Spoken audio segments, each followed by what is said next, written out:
అందరికీ శనార్థులుల్లా ఎట్లున్నారు? అందరు మంచిగున్నారా? నాకు బరాబర్ తెలుసు మీరు మంచిగా ఉంటారని. సరే, మరి ఎప్పటిలెక్కనే ఇయ్యాల కూడా మన ధమాకా ఆర్తలను బగ్గ పట్టుకొని వచ్చినా దుమ్ము దులిపేద్దాం. సరే, జప్పున మనం ఆర్తలు ఏమేమి తెచ్చినామో అన్నీ చూద్దాం పాండ్రి. ఇక ఇన్నాళ్ళు ఫామ్ హౌస్కే పరిమితం అయిండు అని చెప్పి కారు ఎడ్డాలాడి కారు కూతలు కూసిన వాళ్ళందరికీ కామ్గా కౌంట్ డౌన్ ఇచ్చే పనుల పడ్డాడు కేసీఆర్ సారు. అసెంబ్లీలకు అడుగు పెట్టబోతున్నారు. తొందరలోనే 2 రోజులలో అసెంబ్లీలలో అందరి లెక్కలు తెలిసబోతున్నాడు. పెద్ద సిట్టానే తీసుకొని పోతున్నాడు అయ్యా మన కేసీఆర్ సారు. నీకు దమ్ముంటే అసెంబ్లీకి రా, నాతో మాట్లాడు, నీ లెక్క చెప్తా, సారని చెప్తాను. అందరూ భక్తి మీద సవాలంట. ఏమేమైతే తొడలు కొట్టిండ్లో, జబ్బలు దర్శిల్లో, గల్లాలు ఎగరేసినరో గలందరికీ కేసీఆర్ సార్ సమాధానం చెప్పబోతున్నాడు. మరి ఏందో వార్త పురాగా వచ్చింది తెలుసుకుందాం పాండ్రి. అసెంబ్లీలో కేసీఆర్ ప్రసంగం కోసం ఎదురు చూసేటోళ్లకు శుభవార్తేనేనోళ్ళ ఇది. తెలంగాణ అసెంబ్లీ బడ్జెట్ సమావేశాలకు బీఆర్ఎస్ పెద్ద లీడర్ సారు ఎవరైతే ఉన్నాడో కల్వకుంట్ల చంద్రశేఖరరావు సారు, ఆ సారు ఆధారపడబోతున్నాడు. ఈ ముచ్చట ఎవరు చెప్పిల్లనుకుంటున్నారు? స్వయంగా కేసీఆర్ సార్ కొడుకు బీఆర్ఎస్ పార్టీ వర్కింగ్ ప్రెసిడెంట్ అయినటువంటి కల్వకుంట్ల తారక రామారావు కేటీఆర్ సార్ చెప్పిండోలా. అసెంబ్లీ సమావేశాల మొట్టమొదటి గవర్నర్ ప్రసంగానికి కేసీఆర్ సార్ హాజరవుతాడని చెప్పి, బడ్జెట్ ప్రసంగంలో సుతం కేసీఆర్ పాల్గొంటాడని చెప్పి కేటీఆర్ సార్ చెప్పుకుంటూ వచ్చిండు. ఎమ్మెల్యే కోట ఎమ్మెల్సీ అభ్యర్థిగా దాసోజు శ్రావణ్ ఇయ్యాల నామినేషన్ దాఖలు చేసిందన్న సంగతి మన అందరికి ఎరికైనదే. ఇక ఈ కార్యక్రమానికి హాజరైన కేటీఆర్ సార్ మీడియాతో మంచిగానే మాట్లాడిండు, శిష్యాడు కూడా చేసిండు అయ్యా. మార్చి 12 నుంచి కాబోయే అసెంబ్లీ సమావేశాలకు కేసీఆర్ సార్ హాజరుపడబోతున్నాడని చెప్పి, ఆ తర్వాత కొన్ని కార్యక్రమాలకు కూడా కేసీఆర్ అని చెప్పి క్లియర్ కట్ గా చెప్పిండు కేటీ రామారావు సారు. కానీ కేసీఆర్ అసెంబ్లీ సమావేశాలకు హాజరు కాకపోవడే మంచిదని చెప్పి ఒక కొడుకున్న అభిప్రాయం అని కూడా చెప్పుకుంటా వచ్చిండు KT Rama Rao sir. KCR sir స్థాయికి ఆయనతో మాట్లాడే ధీటుగా ఉండే మనిషి ఎవరు లేరు అసెంబ్లీలో. కానీ తప్పని పరిస్థితులలో పబ్లిక్ కోసానికి అని చెప్పి అసెంబ్లీకి అత్తున్నాడు. ఆయన అట్లొచ్చుడు నా మనసుకు జరంత బాధ కలిగిస్తున్న ముచ్చట్నే అని చెప్పుకుంటా వచ్చిండు కేటీ రామారావు సారు. వాళ్ళ పిచ్చి మాటలు, పలికిమానల దూషణలు, కారు కూతలు ఇననీకే కేసీఆర్ రావద్దనేది కొడుకుగా నేను అభిప్రాయపడుతున్నా. భారీ బహిరంగ సభకు వరంగల్ అనువైన ప్రాంతమని చెప్పి కేటీఆర్ సార్ చెప్పుకుంటూ వచ్చిండయ్యా. అన్ని రకాల రవాణా సదుపాయం ఉన్నదని అన్నాడు. ప్లీనరీ ముచ్చట్లలో ఇంకా నిర్ణయం తీసుకోలేదని, బీఆర్ఎస్ పెద్ద సార్ కేసీఆర్ సార్ తొందరలోనే దీని మీద నిర్ణయం తీసుకుంటాడని క్లియర్ కట్ గా చెప్పుకుంటూ వచ్చింది. ఎండలు ఎక్కువగా ఉండుతోని 2 సభలు పెడితే చాలా ఇబ్బంది పడతారు పబ్లిక్ అని భావన చేస్తున్నామని కూడా అన్నాడు. ఏదేమైనా కూడా శానొద్దుల తర్వాత ఉన్నట్టుండి అసెంబ్లీకి కేసీఆర్ సార్ రాబోతున్నాడన్న ముచ్చట తెలిసి తెలంగాణ పబ్లిక్ అయితే మస్తు హ్యాపీగా ఫీల్ అవుతున్నారయ్యా. ఇక అందరికీ తెలుసు కేసీఆర్ సార్ అసెంబ్లీలో అడుగు పెడితే అస్సలు మాటల తూటాలు, కామెడీ పంచులు, టైమింగ్ డైలాగులతోని ఆలు దద్దరిల్తుంది అనుట్లలో ఎటువంటి డౌట్ అనుమానమే లేదని చెప్పి బీఆర్ఎస్ పార్టీ నాయకులు అయితే మస్తు హ్యాపీగా ఫీల్ అవుతున్నారు, సంబరాలు చేసుకుంటున్నారయ్యా. అరే, మన దేశంలో పండగ మనం జరుపుకోవద్దా? ఇదెక్కడి అన్యాయము. మనం ఏమన్నా ఇరాన్లు ఉన్నామా, ఇరాక్లు ఉన్నామా? ఇదెక్కడ అరాచకం అని చెప్పి మస్తు ఫైర్ అవుతున్నారు బీజేపీ పేద లీడర్లు. ఓ పక్కన బండి సంజయ్ సారు, ఇంకొక పక్కన కిషన్ రెడ్డి సారు రేవంత్ రెడ్డి సర్కార్ మీద మస్తు అగ్గి మీద గూగిలేమవుతున్నారు. మరి గంతగనం కోపం ఎందుకు వచ్చిందయ్యా? గంతగనం తప్పు పని ఏం చేసిందయ్యా రేవంత్ సర్కార్ అంటే వార్త వచ్చింది చూడుండ్రి. ఇక దుబాయ్ వేదికగా ఛాంపియన్స్ ట్రోఫీ ఫైనళ్లలో భారత జట్టు విజయం సాధించడంతోనే హైదరాబాద్ సహా కరీంనగర్ రోడ్ల మీదకి కూడా వచ్చి రాత్రి సంబరాలు జరుపుకున్నారయ్యా మన వాళ్ళు అందరూ. అయితే ఈ ముచ్చట్లలో కొన్ని ప్రాంతాలలో క్రికెట్ అభిమానుల మీద తప్పని పరిస్థితుల్లో పోలీసులు లాఠీ చార్జీలు చేయాల్సిన పరిస్థితులు కూడా వచ్చినాయి అన్నట్టు. రోడ్ల మీదకి వచ్చి ఇట్లా సంబరాలు జరుపుకుంటూతోని బగ్గనే ట్రాఫిక్ జామ్ అయ్యిందని చెప్పి, ఇంకోవైపు ఎటువంటి ఘటనలు జరగకుండా ఉండేతందుకు కూడా యువతను పోలీసులు చెదరగొట్టినట్లు కూడా గట్టిగానే సమాచారం వినబడుతున్నది. ఇక ఈ లాఠీ చార్జీకు సంబంధించి సంఘటనలు ఏవైతే ఉన్నాయో వీడియోలు వైరల్ అయి సోషల్ మీడియాలో చక్కర్లు కొట్టుడుతోని గట్టిగానే రియాక్ట్ కాబట్టిండ్రు బీజేపీ పెద్ద లీడర్లు. కేంద్ర మంత్రులైతేనేమి, రాష్ట్ర నాయకులైతేనేమి దీని మీద మస్తు గుస్సాయిండ్రయ్యా. భారతదేశ విజయాన్ని భారతీయులు ఎక్కడ జరుపుకోవాలి అని నెటిజన్లు పౌతానే ప్రశ్నలు చేయబట్టిండ్రు. అట్టనే కరీంనగర్ పోలీసులు ఏ దేశానికి మద్దతు ఇస్తున్నారు అని కేంద్ర మంత్రి బండి సంజయ్ సారు మస్తు గర్వమైండు ఎక్స్ వేదికగా. మన భారతదేశం గొప్పగా గర్వించదగ్గ విజయాన్ని సొంతం చేసుకుంటే దాన్ని సక్సెస్ఫుల్ గా మనము చేసుకునుడు మతపరమైన సమస్యగా ఎట్లా మారుతుంది? అసలు వీళ్ళు పోలీసులు ఎందుకు లాఠీ చార్జీలు చేస్తున్నారు? అరే గంత గొప్పగా మన భారత్ టీం ఆడి గంత సక్సెస్ఫుల్గా ఇన్నింగ్ కొడితే మనం పండుగ కూడా జరుపుకోవద్దా? గిదెక్కడ అరాచకం, గిదెక్కడ అన్యాయం అని చెప్పి మస్తు గరానికి రాబట్టిండు బండి సంజయ్ సారు.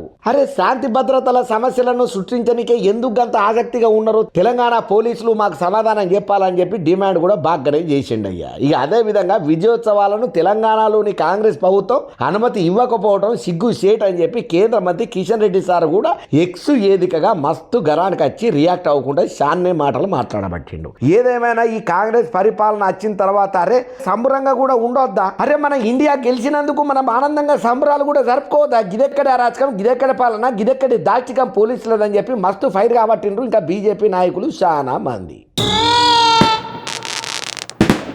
కూటమి సర్కార్ అధికారంలోకి వచ్చిన తర్వాతనైతే మొత్తానికైతే ఆంధ్రప్రదేశ్ ప్రభుత్వం పబ్లిక్ల మన్ననలు పొందుతున్నదని కొంతమంది అంటే, లేదు ఇచ్చిన హామీలను నెరవేర్చలేదని కొంతమంది అంటే, అవునయ్యా ప్రభుత్వం వచ్చిందే కొన్నొద్దులే అవుతున్నది కదా, ఇంకా కొంత టైం ఇస్తే మంచిగా వర్కౌట్ అవుతుందని ఇంకొంతమంది అంటున్నారు. సరే ఈ ముచ్చట పక్కన పెడితే ఈ కూటమి లీడర్లకించే ఒక పెద్ద మనిషి మళ్ళీ అవతలకు వచ్చి నాకు అన్యాయం జరిగింది, నాకు అరాచకమైంది, ఇది ఎక్కడిది, నేను ఇంత ఘోరంగా మోసపోతానని అనుకోలేదని చెప్పి పాపం గట్టిగానే చాలా మంది దగ్గర శోకసంద్రంలలో మునిగిపోతున్నాడు. మరి ఇంతకు ఏం లీడరు, ఏమా కథ?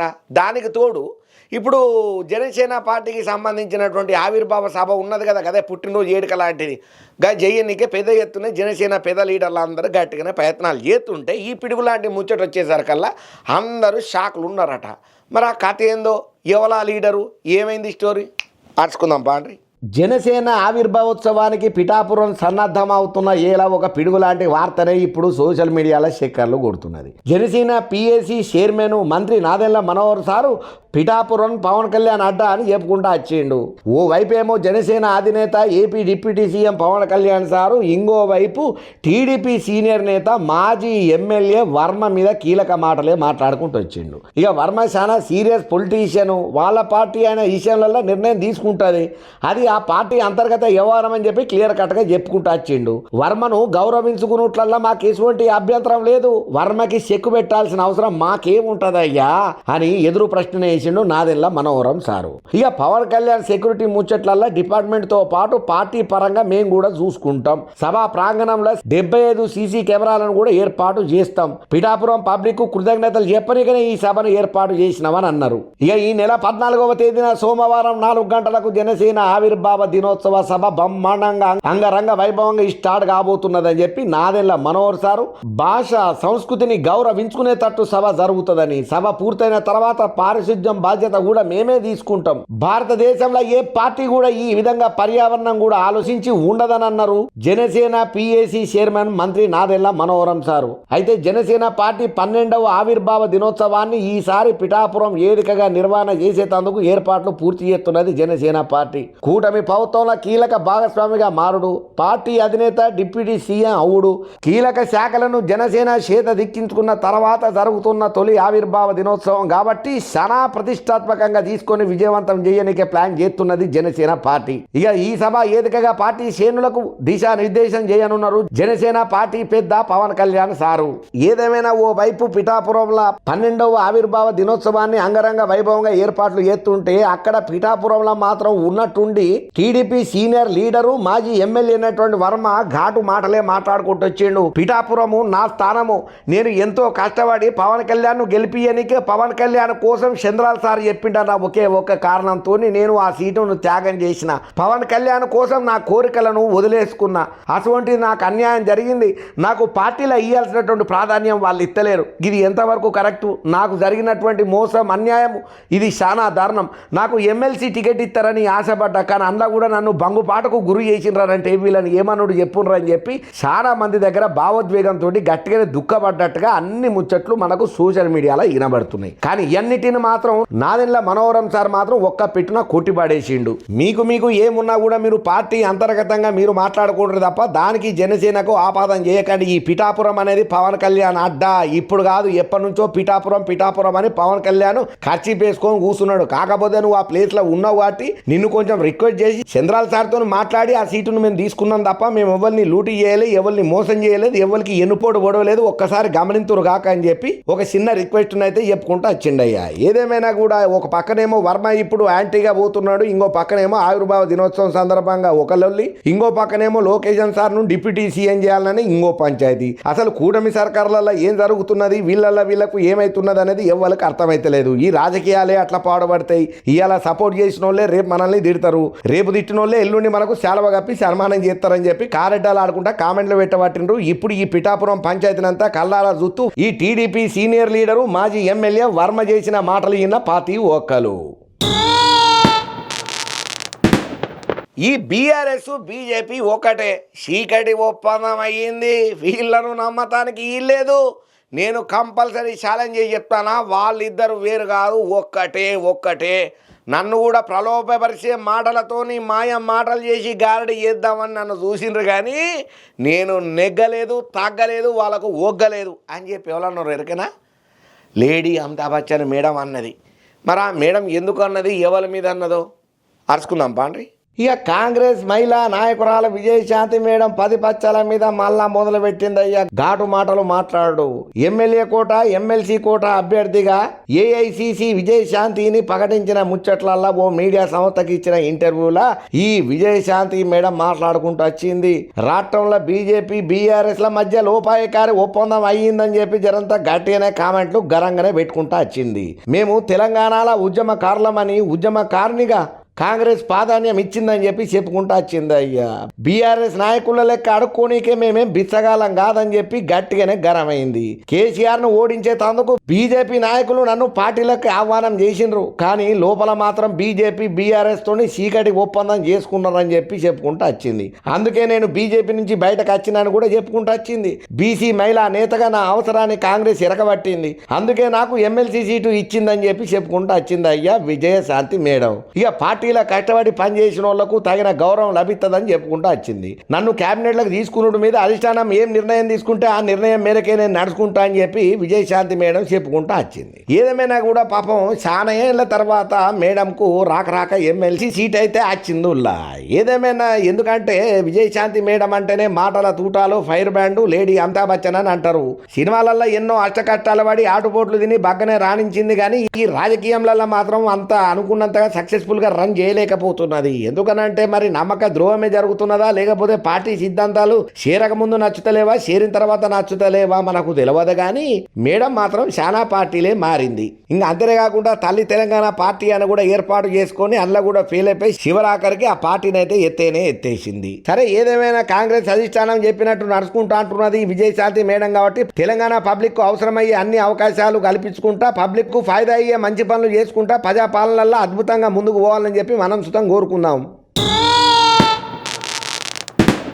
చదువుకునే పిల్లగాళ్లకు విద్యా బుద్ధులు నేర్పి మంచి మార్గంలో నిలబెట్టి వాళ్ళను భారతదేశ చరిత్ర పుటలల్లో అద్భుతంగా లిఖించదగ్గ పేర్లతోటి నిలబెట్టి మంచి మాటలు పాటలు చెప్పాల్సిన విద్యా సంస్థలే అడ్డదారిన పడి దొంగ తాళాలకు తెరలు లేపితే ఏందన్నట్టు చెప్పుండ్రి.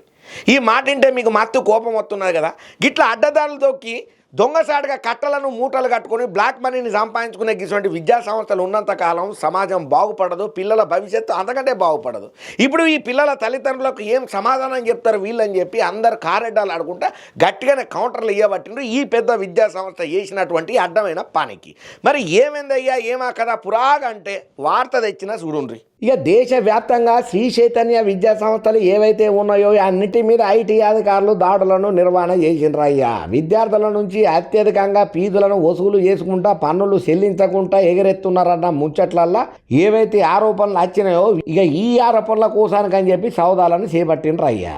ఇక హైదరాబాదు, విజయవాడ, బెంగళూరు, బొంబాయి సహా చాలా ప్రాంతాలల్లో శ్రీ చైతన్య విద్యా సంస్థలల్లో కార్పొరేట్ ఆఫీసులల్లో ఒక్కసారిగా మూకుమ్మడిగా దాడులను అయితే చేపట్టిల్లు ఐటీ అధికారులు. విద్యార్థుల నుంచి ఎక్కువ మొత్తంలో ఫీజులను వసూలు చేసుకుంటా రిసీట్లు ఇచ్చుడే కాకుండా పెద్ద ఎత్తున ట్యాక్స్ ను ఎగ్గొడుతున్నట్లుగా సౌదాలల్లో అధికారులు ఎరకబట్టినట్టు తెలుస్తున్నదయ్యా. ముందుగాల హైదరాబాదు మాదాపూర్లో మెయిన్ ఆఫీస్ ఏదైతే ఉన్నదో అందులో సోదాలు నిర్వహణ చేసిన అధికారులకు అక్రమ లావాదేవీలు అయినట్టుగా ఎరకబట్టినట్టు సమాచారం ఉన్నది. అయితే దాని తర్వాత వరుసగా 2 తెలుగు రాష్ట్రాలలో ఉన్నటువంటి వివిధ ప్రాంతాలల్లో అట్లనే దేశ వ్యాప్తంగా ఉన్నటువంటి శ్రీ చైతన్య కార్పొరేట్ ఆఫీసులలో దాడులు చేసినారు. చేసిండ్రయ్యా. ఇక ఈ సోదాలలో పెద్ద మొత్తంలో అక్రమ లావాదేవీలను ఎరకబట్టిండ్రు ఐటీ పెద్దసార్లు. విద్యార్థుల తల్లిదండ్రుల నుంచి నేరుగా పైసలను తీసుకునేందుకు ఒక సాఫ్ట్వేర్ను, అట్లనే ప్రభుత్వానికి కట్టే ట్యాక్స్ కోసం ఇంకో సాఫ్ట్వేర్ను ఏర్పాటు చేసుకున్నట్లుగా ఐటీ అధికారులు నిర్ధారణ చేసిండ్రయ్యా. ఇక పైసల రూపంలో అధికంగా ఫీజులను వసూలు చేసుకుంటా ప్రభుత్వానికి మాత్రం తక్కువగా చూపించుకుంటా ప్రాథమిక విచారణలలో ఈ అన్ని సంగతులను లోతుపాట్లను శ్రీ చైతన్య ఆర్థిక అవకతవకలను మేమెరకబట్టినామని చెప్పి ఐటీ అధికారులు గట్టిగానే చెప్తున్నారు. ఇంకా అంతనే కాకుండా పెద్ద మొత్తంలో తప్పుడు లెక్కలు చూయించి పన్ను కట్టకుండా ఎగ్గొట్టినట్టు కూడా ఐటీ అధికారులు ఎరకబట్టిండ్రు. ఇంకా పూర్తి వివరాలను తొందరలోనే ఎల్లడిక చేస్తామని చెప్పి చెప్తున్నారు అయ్యా. అయినా శ్రీ చైతన్య అంటే చాలా పేరు మోసిన పెద్ద విద్యా సంస్థ. మీ స్కూళ్ళకు వచ్చేటోళ్లకు మంచి చెడు చెప్పి 10 మందికి విద్యా బుద్ధులు నేర్పి విద్యార్థులను భావి తరాలకు బంగారు భవిష్యత్తునిచ్చి మంచి మాటలను, నీతి సూక్తులను, శుద్ధాని మాటలను నేర్పాల్సిన మీరే దొడ్డిదారిన పైసలు సంపాదించుకునేకి అలవాటు పడితే మీరు సభ్య సమాజానికి మెసేజ్ సంగతి పక్కన పెడితే మీ శ్రీ చైతన్యంలో చదువుకునే పిల్లలకి ఏం మెసేజ్ ఇద్దామని అనుకుంటున్నారు అయ్యా? ఒక్కసారి మీకు మీరు ఆత్మ పరిశీలన చేసుకుంటారని చెప్పి గట్టిగానే కారెడ్డాలు ఆడుకుంటా కామెంట్లు పెట్టబట్టిండ్రు ఈ శ్రీ చైతన్యం మీద ఐటీ రాడ్లైన ముచ్చట్లల్లా. ఏందో ఏమోనోళ్ళ పిల్లలకు మంచి జీవితాన్ని ఇచ్చి మంచి చదువులని చెప్పి మంచి మార్గంలో పిల్లలకు బంగారు భవిష్యత్తును బాటగా ఏస్తారని అనుకుంటే గిట్లా వీళ్ళే అడ్డదారుల్లోకి పైసలు కమాయించుకోవాలని చెప్పి ఆశగా ఎదురు చూస్తే వీళ్ళు పిల్లలకు చదువేం చెప్తారు అని జరంతా ఎత్తి పొడిచినట్టే మాట్లాడుతున్నాడు శ్రీ చైతన్య. అన్ని కాలేజీలలో ఐటీ రైడ్లైన ముచ్చట్లల్లా దొంగతనంగా పైసలను అక్రమంగా కట్టలు కూడబెట్టినరన్న ముచ్చట్లల్లా. 7 సంవత్సరాల క్రితం తెలంగాణ రాష్ట్రంలో అయినటువంటి పరువు హత్య అని ఏదైతే ఉన్నదో చాలా పెద్ద రచ్చకు చర్చకే దారితీసింది. ఈ ముచ్చట్లల్లా కోర్టు ఏం తీర్పు ఇస్తుందా అని చెప్పి, ఆ దోషులకు ఎటువంటి శిక్ష పడుతుందా అని చెప్పి కళ్ళు కాయలు కాసేటట్టు చాలా మంది ఎదురు చూసేలు. మొత్తానికి ఇలా తీర్పు రానే వచ్చింది, దోషులకైతే శిక్ష పడ్డది. ఇక దీని మీద సోషల్ మీడియా మొత్తం చాలా మంది అనేక రకాలుగా చర్చలు పెట్టుకుంటున్నారు. ఎవరికి దోచినట్టు వాళ్ళు రియాక్ట్ అవుతున్నారు. ఇక ఇంట్లో ఇంతకంటే ఎక్కువ మనం మాట్లాడవద్దు కాబట్టి మీకు దండం పెడితే కడపలో తలకాయ పెడితే వార్త వచ్చింది, చూడుండ్రి మీరే. ఇక 2 తెలుగు రాష్ట్రాలలో సంచలనం సృష్టించినటువంటి మిర్యాలగూడ ప్రణయ్ పరువు హత్య కేసు ఏదైతే ఉన్నదో ఇలా తీర్పు వచ్చిందిలా సుదీర్ఘ విచారణ తర్వాత న్యాయస్థానం అయితే తీర్పునైతే ఇచ్చిందయ్యా. ఇక ఈ కేసులలో A2గా ఉన్నటువంటి సుభాష్ శర్మకు న్యాయస్థానం ఉరి శిక్షణ అయితే విధించిందయ్యా. ఇక నిందితులందరికీ యావజ్జీవ కారాగార శిక్షణ విధిస్తా SC ST సెషన్స్ 2 అదనపు న్యాయస్థానం తీర్పునైతే వెలువడించిందయ్యా. ఇక ఇదే టైంలో ప్రణయ్ పరువు హత్య మీద ఫాస్ట్ ట్రాక్ కోర్టు ఇచ్చినటువంటి తీర్పు మీద హైడ్రా కమిషనర్ రంగనాథన్ సార్ వ్యక్తం చేసుకుంటూ వచ్చిండు. ఆయన నల్గొండ జిల్లా ఎస్పీగా ఉన్న టైంలో ఇక 4 రోజుల టైంలలోని అగత్యం చేసిన వాళ్ళను ఎరకబట్టి పోలీసులు అరెస్ట్ చేసిండ్రు అయ్యా. ఇక రీసెంట్ గా కోర్టు ఇచ్చిన తీర్పుతోని రంగనాథ్ సార్ రియాక్ట్ అయ్యిండు. SC ST కేసు ఆవుతోని మిర్యాలగూడ DSC శ్రీనివాసరావు టీము సమర్థవంతంగా పని చేసిండ్రు అని చెప్పి రంగనాథ్ సార్ చెప్పుకుంటూ వచ్చిండు. పూర్తి టెక్నాలజీ ఆధారంగా ఈ కేసును మేము ఛేదించినాం. దాదాపు 8 నెలల పాటు ప్రణయ్ హత్య కేసు దర్యాప్తు కొనసాగింది. కాల్ డేటా మొదలుకొని ప్రతి అంశంలో కూడా సూచన తప్పకుండా ప్రతి ఒక్క ఇన్స్ట్రక్షన్స్ ను ఫాలో అవ్వకుండా తగు జాగ్రత్తలు తీసుకొని కేసును ఛేదించినామని చెప్పి రంగనాథ్ సార్ చెప్పుకుంటా వచ్చిండు. మేము కేసు దర్యాప్తు చేసే టైంలో ఎక్కడ వెనకాడగా వేయలేదు, దర్యాప్తులో చాలా ఏకంగా ముందరికి పోయినాం. కోట్ల రూపాయల సుపారీతో కూడుకున్న వ్యవహారం కాబట్టి ప్రతి విషయాన్ని జాగ్రత్తగా ఫైల్ చేసినాం. మేము ఛార్జీ షీట్కు ముందే ఏమేమో జరుగుతున్నది అన్న దాని మీద కూడా గంటల కమానం మేము చర్చలు జరిపినాం. భవిష్యత్తులో ఎటువంటి సమస్యలు వస్తుందనేటివి కూడా దృష్టిలో పెట్టుకొని దానికి అనుగుణంగా ముందుకు పోయినామని చెప్పుకుంటా వచ్చిండు. అప్పటి DG మహేందర్ రెడ్డితో పాటు ఇతర అధికారులు కూడా సహకారం మాకు బాగా ఉన్నందువల్లనే ఇంత కేసును పకడ్బందీగా మేము ఛేదించగలిగినాం. ఇక ఎవరైతే హత్య కేసుల సాక్షులుగా ఉన్నారో వాళ్ళు ఏం చెప్పిలో అదే దానికి మేము చివరి వరకు కట్టుబడి ఉన్నామని చెప్పి రంగనాథ్ సార్ చెప్పుకుంటా వచ్చిండు. అమృత పనై తల్లి ప్రేమలత ఎటువంటి ప్రలోభాలకు లొంగకుండా చాలా స్ట్రాంగ్ నిలబడ్డదని చెప్పుకుంటా వచ్చిండు. అయితే 2018 సెప్టెంబర్ 14న అయినటువంటి ఈ హత్య పరువు హత్యగా ప్రచారం జరిగిందని చెప్పి, అయితే పోలీసులుగా మేము ఈ విషయాన్ని అంగీకరణ చేయలేదు, అది పరువు హత్య కాదని అన్నాం. ఒక కులానికి ఎక్కువ పరువు మరో కులానికి తక్కువ పరువు ఉంటదని చెప్పి అది కాంట్రాక్ట్ మర్డర్ అని చెప్పి రంగనాథ్ సారు ఆయన అభిప్రాయాన్ని వ్యక్తం చేసిండయ్యా. కేవలం కోట్ల రూపాయల లావాదేవీల కారణంగానే గింత ఘోరం అయ్యింది. అన్ని ఆధారాలతో దగ్గర 1600 పేజీల ఛార్జీ షీట్ ను వేసినామని చెప్పి ఎవరెన్ని విమర్శలు చేసినా కూడా పట్టించుకోకుండా మా పోలీసు డిపార్ట్మెంట్ అంతా యావత్తు కట్టబడి ముందుకు ఓడుతోని ప్రతి ఒక్క విషయాన్ని క్షుణ్ణంగా పరిశీలన చేసుడుతోనే మేము ఈ కేసుల న్యాయం చేయగలిగినామని చెప్పి గర్వంగా చెప్పుకుంటూ వచ్చిండు రంగనాథ్ సార్. ఇక ఏదేమైనా చాలా సెన్సిటివ్ ముచ్చట కాబట్టి ఈ ముచ్చట్లలో ఇంతకంటే ఎక్కువ మాట్లాడొద్దని చెప్పి వార్తని ఇక్కడితోని ముగిస్తున్నాం. శనార్థులు. అబ్బా ఈ ఊళ్ళో మొత్తానికి ఇలా మన దమాగా దుమ్ముదులిపే ఆర్తలు తెచ్చిన కాడికి ఆర్తలు మొత్తం పురాగా చెప్పేసిన కాబట్టి ఇంగిన్ని ఆర్తలతో మళ్ళీ నేను కలుతా అన్నట్టు మన మెగానని ఛానల్ను సబ్స్క్రైబ్ చేసుకున్నారు కదా, మన వీడియోని లైక్ చేయండి, షేర్ చేయండి, కామెంట్ సుతం పెట్టుండ్రి. ఇంగిన్ని ఆర్తలతోని మళ్ళా అత్తా.